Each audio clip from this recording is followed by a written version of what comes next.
Is this a parody or is this legit? He's planning to use them as cannon fodder in human wave assaults.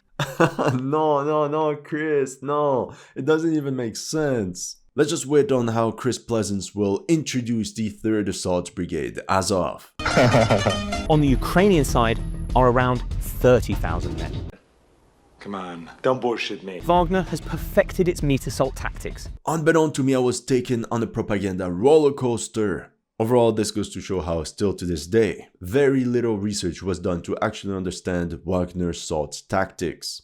At one point, the ratio was 5 Russians for every 1 Ukrainian. I give up. I give up. My friends, a lot of you have asked me to react to the Daily Mail's latest video on the Russo-Ukraine war. 30k Ukrainians versus 80k Russians, the Battle of Bakhmut. I mean, already there, just with the title, we know where this is heading. I could already do a 1-hour video just on this title alone, but without further ado, let's jump right in. This is northern Donetsk and western Luhansk in late April of 2022. Bakhmut is located here, and here are the areas controlled by Russia at the time. Look, as of now, everything looks good. By the way, Johnny Harris would be very jealous of this huge map. Shielding Bakhmut at this moment are Ukrainian troops occupying the town of Popasna, 15 miles to the east, and the cities of Severodonetsk and Lysychansk, around 30 miles to the north. The first to fall is Popasna, which is taken by Russian forces in May. To be precise, Popasna fell on the 7th of May. As a matter of fact, it's the Wagner group that actually stormed the town and cleared it. They did the heavy lifting. The Battle of Popasna is such an important event for Wagner that they even made a movie about it. Luce Vadu, or Best in Hell. If you're interested, I made an entire analysis about it, link in the description. Actually, the one who wrote the script for the movie is a Wagner veteran. His name is Alexei Nagin, and he fell during the Battle of Bakhmut on the 20th of September 2022. Then, in late June and early July, Russian forces attacking the towns of Severodonetsk and Lysychansk break through Ukrainian lines here as well. They quickly advance into and take over the cities. Oh no, Chris, no. That's not how it happened. This is me when I looked at the map. The sequence of operations is completely wrong. Hirske actually fell 2 weeks before Lysychansk, but on the map it's the other way around, so that was definitely not the frontline situation in July 2022. The video completely skipped over the flower of Popasna. If you allow me, here's what actually happened. Ukrainian forces were actually holding up pretty well in Severodonetsk, until everything changed with the Wagner breakthrough in Popasna. That was the situation on the 8th of May, and this is how much ground the Russians took within a month by the 8th of June. A full bloom. Look at how much they expanded around Popasna, while the bulk of the Russian army was still fighting street by street in Severodonetsk. And this is not mentioned in the video at all. With this flanking operation, Russian forces threatened to push deep into Ukrainian rears. This would have made the situation extremely painful for the Ukrainian grouping defending the twin cities of Severodonetsk and Lysychansk. The Ukrainians are forced to retreat to a defensive line running from Siversk at the northern end to Bakhmut at the southern end. Yes, that is correct. But once again, we don't understand why. It's like those recipe videos that show you the initial ingredients and the final result, but you're still clueless because you don't know what happened in between. And that's not all. In late June, the Russians launched a pincer maneuver which left the Ukrainians in a cauldron near Hirske. When this position collapsed, the Ukrainian command said, "GG, well played, time to get out." By July 1st, the Ukrainian grouping in Lysychansk was surrounded on 3 sides, so they quickly abandoned all their positions and withdrew from the area. We are winning!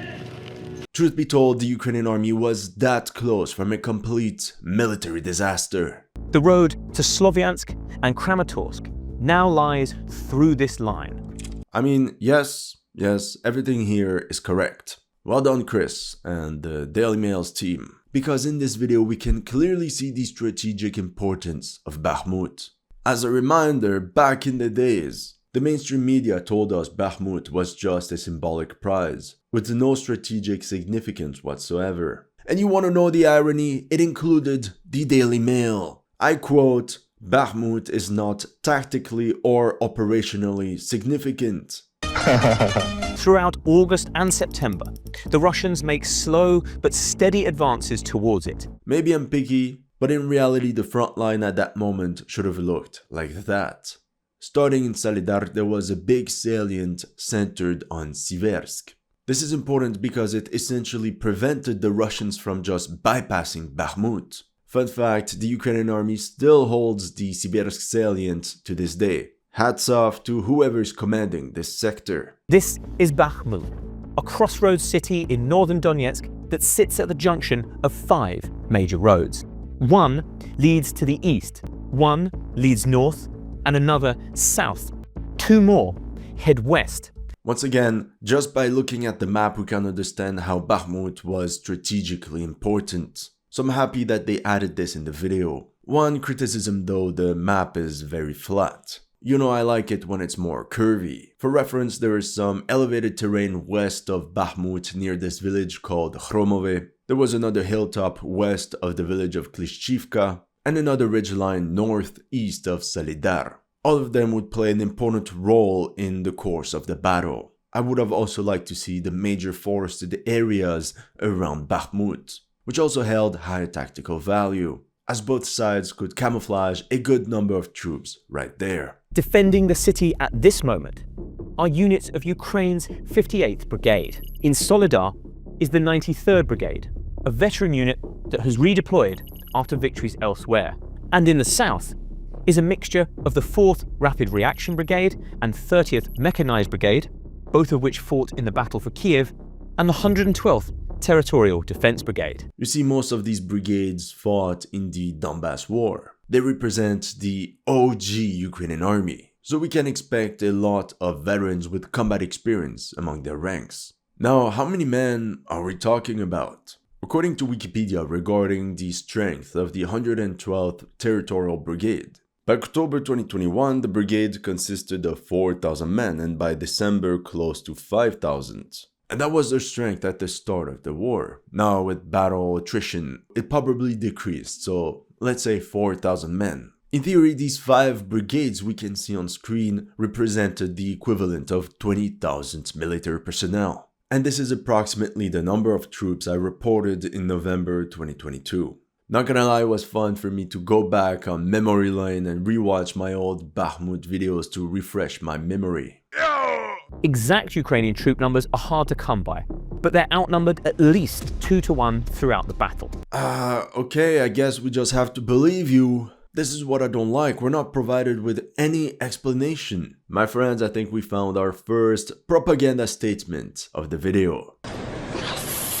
Leading the Russian attack is Prigozhin's Wagner group, thousands of battle-hardened mercenaries with a well-worn reputation for war crimes of the most depraved sort. Okay, now we're having fun. Reputation for war crimes of the most depraved sort. They have no soul. The great Saruman created them from deep inside his caves. Let's just wait on how Chris Pleasance will introduce the 3rd Assault Brigade Azov. They're probably just a bunch of good lads.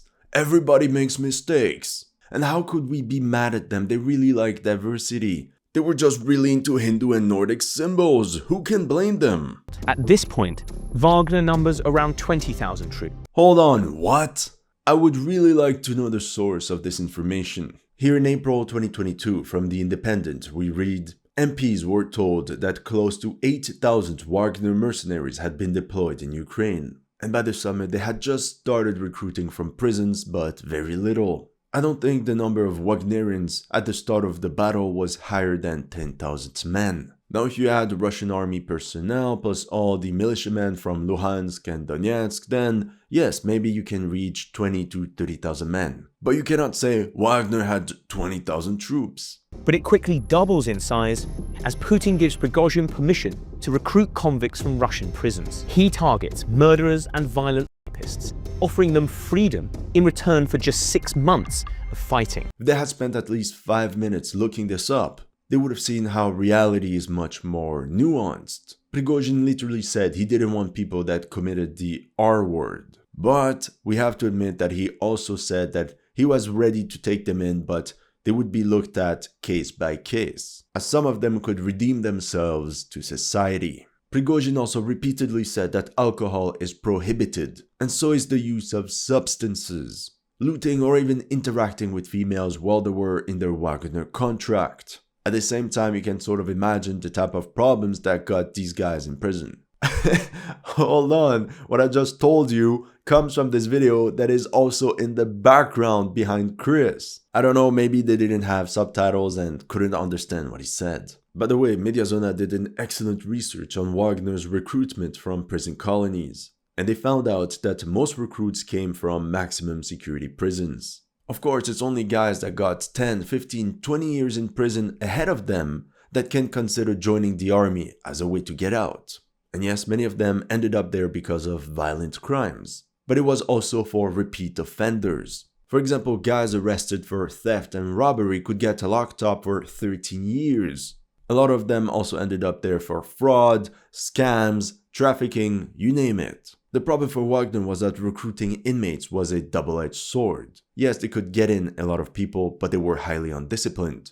And that's often why they ended up in prison in the first place. Unbeknownst to them, he's planning to use them as cannon fodder in human wave assaults. Unbeknown to me, I was taken on a propaganda roller coaster. I really like the lack of subtlety. They really want to shove the message right in our face. I've learned my lesson, sir. I see now what I've never seen before. All the recruits from prisons were told about what to expect. Essentially, Prigozhin told them, you will be stormtroopers. That's what we need right now. Additionally, the inmates that wanted to join Wagner were shown the movie about the Battle of Popasna to make them understand the reality of war. And that's how many of them quit the recruitment process and preferred to stay in prison. Another thing that I don't like in the video is how it never defines what is a human wave assault. And that's the entire problem, it's open to interpretation. And by the way, 2 years later, we're still waiting for all the footage of Wagner's human wave attacks in Bakhmut. All the footage must be locked up in the archives, really deep, because despite all the soldiers wearing GoPros and all the drones flying around, we have zero evidence. Which we'll discuss more later. Oh, okay, I guess I have to wait. Spoilers, I'm still waiting. The best video I could find was this one where we see 6 Wagnerians jumping from one crater to another. At the northern end of the line are regular Russian units from the 76th Air Assault Division and the Bakhmt Battalion. As a reminder, in November, the Russian command carried out the withdrawal from Kherson. Yes, another humiliation, but it was also a strategic necessity, as it allowed them to redeploy the elite 76th Air Assault Division to Bakhmut. So in reality, in the video, we see the disposition of forces from November and not October. Along with soldiers from the Luhansk People's Republic.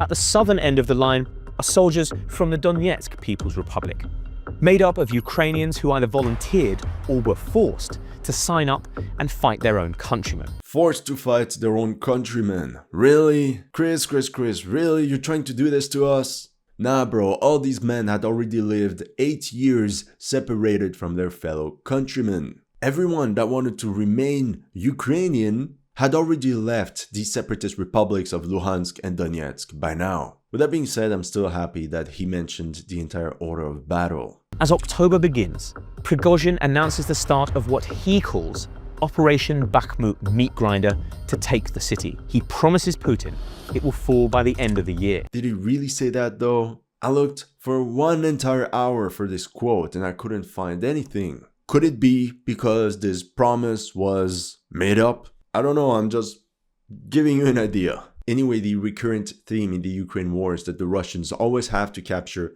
X objective by a certain date. And if they don't, they're the biggest losers. Somehow, coincidence, it's always the Ukrainians that announce these dates and never the Russians. The first breakthrough comes in the south, where the towns of Zaitsevo and Veselna Dolnya are taken by Wagner forces within the first week. Yes, this is what happened, but what is misleading is when he says that the villages fell in the first week. I mean, I will let you judge by yourself. So right here on the map is the village of Zaitsevo. That was the front south of Bakhmut on the 3rd of August 2022. when Wagner gained its first foothold inside Zaitsevo. But it took them 3 months to secure the village and advance 8 kilometers. Now, to put things into perspective, such stats would make World War I commanders blush. But yeah, it's important to remember that back then the big problem for Wagner was the lack of troops, especially units that could hold the terrain that was just recently captured. And that's why they decided to launch this mass recruitment campaign in prisons. Ukraine reacts by rushing reinforcements to the front. At least 11 brigades join the battle at this point, whilst the exhausted 4th Brigade is withdrawn. Whoops, I see cracks in the narrative. Hold on, 11 brigades is an extra 40,000 Ukrainian soldiers, added to the already 20,000 that were present. So by that point in time, it could be around 60,000 Ukrainian soldiers in total. Versus what? 30,000 Russians? That means after all these reinforcements, Ukraine outnumbered Russia 2-1. The only real advantage the Russians had was firepower. I would have really liked to see the number of artillery pieces on both sides. According to the International Institute of Strategic Studies, during the Battle of Bakhmut, Russia enjoyed a fire advantage of 5-1. Why is this never mentioned in the video? Okay, I get it, because the message is that the Russians launched tens of thousands of their man-in-human waves attacks and just submerged the Ukrainians, okay. This stabilizes the front line, and later in the month, Wagner suffers 2 of its heaviest days of casualties in failed assaults on Bakhmut's eastern industrial zone. You just need to believe. Once again, no pictures, no video, no evidence. We just have to take for granted that those were some of the bloodiest days for Wagner. Spoilers, it wasn't. According to the BBC-funded Media Zona, the Wagner PMC actually suffered relatively light casualties during this period, especially since they benefited from all this firepower. The heavy losses would only start in 2023. Actually, I remember covering this attack. Wagner formations also tried a direct assault on Bakhmut. They had initial success, but then faced multiple Ukrainian counterattacks. The Russians probably noticed that there were way too many factories to get control of, and these were perfect positions for the Ukrainians to defend the east side of the city. But yeah, overall it was proven that industrial areas are extremely difficult to capture for the attacker. Most of the times the Russians just prefer to bypass them and wait for the Ukrainians to leave. In November, the Rasputitsa, Ukraine's muddy season, arrives, turning the ground to mush and slowing the offensive. Okay, I jinxed myself. Now they're showing footage. But yeah, that's when the world realized what trench warfare in mud must have looked like. With that being said, it's important to mention that most of the Ukrainian trenches were hastily built and were of lesser quality than the ones from the Great War. Wagner attacks these trenches using artillery bombardments and conscript charges across no man's land. Whoop, up. You see, this is what I love about this video. They feed you one truth and then you get rammed by the message. So at first we were told Wagner utilized human wave attacks. But now we learn that they preceded every assault with artillery strikes. And to prove their point, they're even showing us footage of Russian artillery batteries. But seconds later, our friend Chris talks about conscript charges. And, yet again, no footage of a human wave is provided. I actually remember seeing this video from the 5th Assault Brigade. We only see Russian soldiers carrying one of their wounded comrades back to the rear. And, if you allow me to be extremely picky, Yes, master. technically we cannot use the terminology conscript for prison inmates that volunteered into the Wagner PMC. It's as if every sentence of this video went through the approval of a political commissar. And what are they gonna say next? That the Russians held their troops at gunpoint and forced them to charge? In front of them are Ukrainian machine guns, but behind them are Russian discipline officers ready to shoot them if they retreat. Oh no, no, Chris. You can't do that to us. And then what? Only 1 in 2 men was given a rifle and the others were provided with a couple bullets? Or let me guess, the soldiers who ran back got mowed down by their own machine guns. I think now's the time to admit it that your inspiration for the Battle of Bakhmut was actually enemies at the gates. It's okay, the first step is admitting it. Overall, this goes to show how still to this day, very little research was done to actually understand Wagner's assault tactics, despite all the material that is available. Why? Because it doesn't fit the narrative. If you're interested in this topic, I suggest you to watch this video by Willie OAM, with Soldier X. Drones have not yet become a major part of this war. I understand what he means, but I have to disagree. Drones were already extensively used by both sides. In this article from fall 2022 by the Washington Post, we can read, "Soldiers and drone operators from Ukraine's 93rd Brigade coordinate mortar fire at a position near Bakhmut." Right below, an engineer with Ukraine's 93rd Brigade prepares a kamikaze drone near Bakhmut on the 16th of October. I mean, this is just a random article I found. To me, that has been covering this war for 3 years. It just goes to show that the research team for this video just scratched the surface and decided to jump from one stereotype to another. Actually, it feels like a ChatGPT summary of the Battle of Bakhmut. As for the Russian armed forces, they mainly utilized Orlan recon drones to coordinate artillery fire. Wagner detachment commanders also explained how they used commercial drones to find weak spots in enemy defenses. On top of that, they recorded all the attacks using drones for command and control, but also to learn from their mistakes. It was pretty innovative, a direct return of experience. And that's how they dominated the battlefield on a tactical level. Towards the end of November, the Russians break through again in the south, pushing the Ukrainians all the way back to the towns of Andrivka and Klishchivka. Whoa! So you're telling us the Russians actually had a battle plan? Instead of attacking Bakhmut head-on, they're trying to encircle it?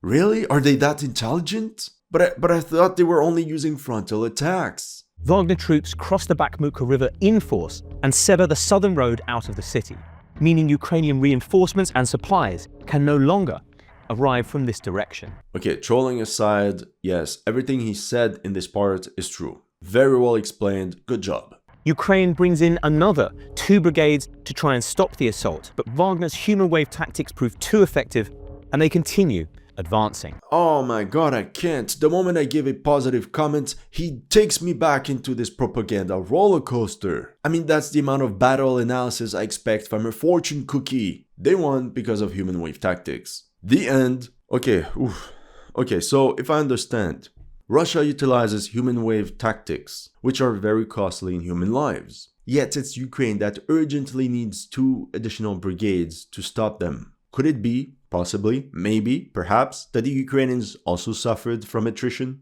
In December, another breakthrough takes place, this time to the north, near Solidar. The town of Yakovlivka is taken by Russian troops. Ukraine tries to take it back with a counterattack, but this backfires. The 93rd Brigade takes heavy casualties and has to withdraw. Yes, everything here is mostly correct. Once again, I mean the map, yeah. Yakovlivka is actually located northeast of Solidar on a high ground. Spoilers, that's also from where they launched the final assault on Solidar. At the same time, Wagner forces push deeper into Bakhmut's eastern outskirts, with casualties mounting as they go. Once again, only the Russians take massive casualties. If they're getting obliterated at such a rate, how come the Ukrainians are retreating? Look, how about we just analyze factual data? If we go back to Mediazona, 3,122 inmates were confirmed as KIA between the 1st of October and the end of December. So about 1,000 per month or 33 per day. Meanwhile, 392 of the veterans from the Wagner PMC were reported as KIA during the same period. Overall, it's 1 veteran for 8 inmates. It's almost as if you had 1 Wagner veteran as squad leader with an entire group of prison inmates. Overall, if we put things into perspective, Wagner suffered relatively light casualties. 3,500 KIA in 3 months, I mean, yeah. Ukraine moves 4 brigades to the south, including the elite 3rd Assault Brigade and another 6 brigades to the north. What? 10 more brigades as reinforcements? Commander Zelensky, how many reinforcements should we send to Bakhmut? And what do you guys mean in the title, 30k Ukrainians? Theoretically, 10 new brigades, that's an additional 40,000 men. So in that case, the Ukrainian army could have had nearly 100,000 troops deployed in and around Bakhmut. And look, I'm not making this up, this is from the Daily Mail's own reporting of the battle. And we're not even talking about all the troops that were sent to the front as replacements. Whoop. Did you hear the negative words the Daily Mail used to describe the 3rd Assault Brigade as of? Me neither.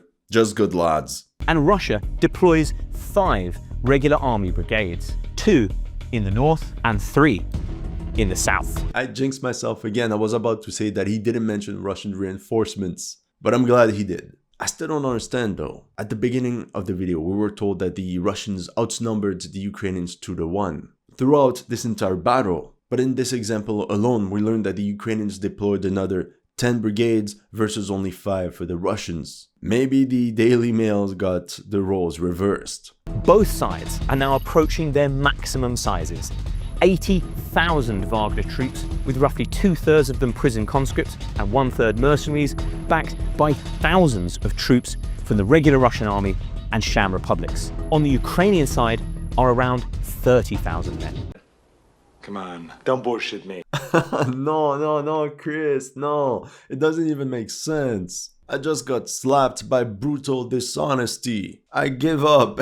I give up. First of all, the Daily Mail says 80,000 Wagner troops, when in reality should be 80,000 Russian troops. We know Wagner did not recruit more than 50,000 people. Here from Vice, Wagner signed up an estimated 40,000 prisoners alongside 10,000 contracted fighters. Mediazona did their own research and estimated 48,000 inmates recruited by Wagner, and that is over the course of several months. Many of them were used as simple replacements, so the Wagner force remained relatively the same. Now as for Ukraine, only 30,000 soldiers defended Bakhmut. What sort of scam is this? On the Daily Mail's own map, we see 25 Ukrainian brigades.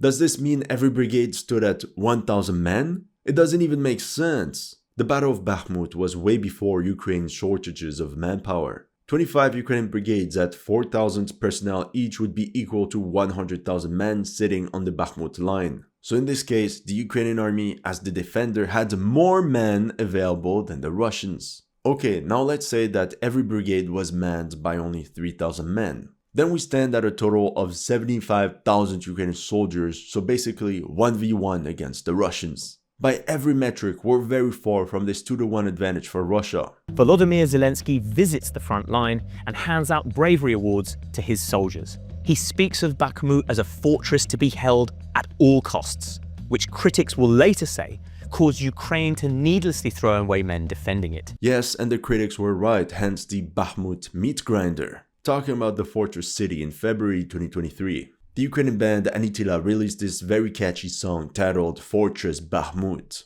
Let's say it was the last time Ukraine released a specific song for a city. As the new year begins, fighting resumes. Solidar is quickly overrun by a mixture of Wagner troops and the regular Russian army. This severs the northern supply road towards Siversk, and soon the western E40 highway is also cut. Yeah, good job. That's the best way you could describe the battle with 2 sentences. The only thing is that since it was such an important battle, maybe they could have dived a little bit more into it to show some videos of the Wagnerians taking over the city or the tactics that were used, but whatever.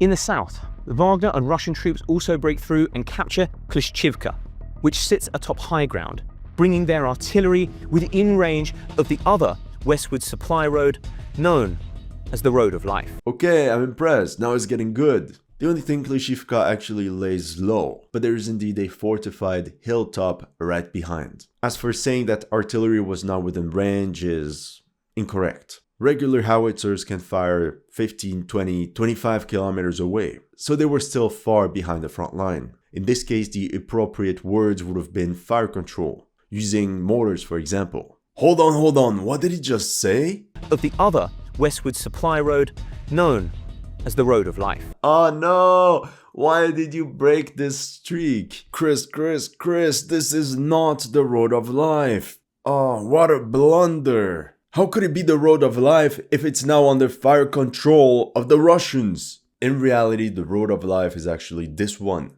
which was Ukraine's last supply road going into Bakhmut. Wagner has perfected its meat assault tactics, and Ukraine is suffering because of it. Is this a parody or is this legit? And I don't understand, what does it even mean perfecting meat assaults? How's that even possible? It's like saying perfecting the art of getting scammed. Because it inflicted far heavier casualties on the Russians than it did on them.